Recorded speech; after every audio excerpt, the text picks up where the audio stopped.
Here I want to give you some data.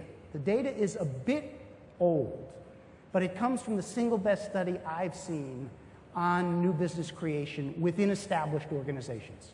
It's about 65, 70 new businesses within the Fortune 200. The average time to profitability of those new businesses was 7 years. 7 years.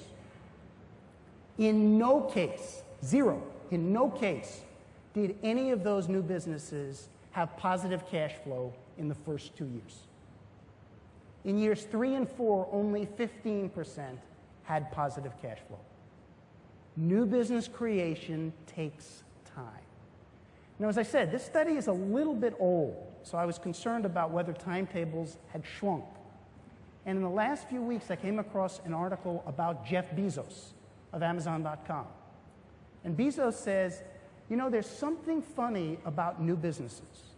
He said, it takes, for some reason, 5 to 7 years at Amazon for any new seed that we plant, like Kindle, to have an appreciable economic impact on the company.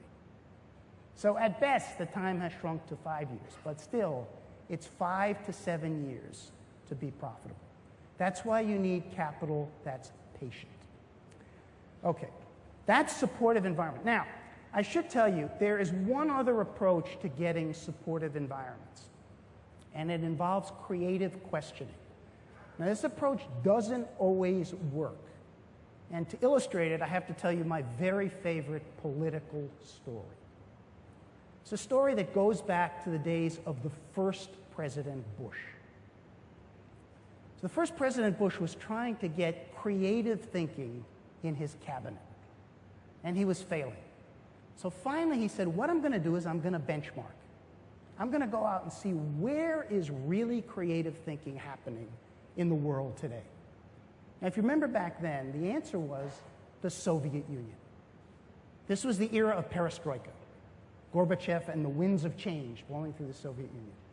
So Bush goes out and he visits Gorbachev. And he says to him, how is it that you get such out-of-the-box thinking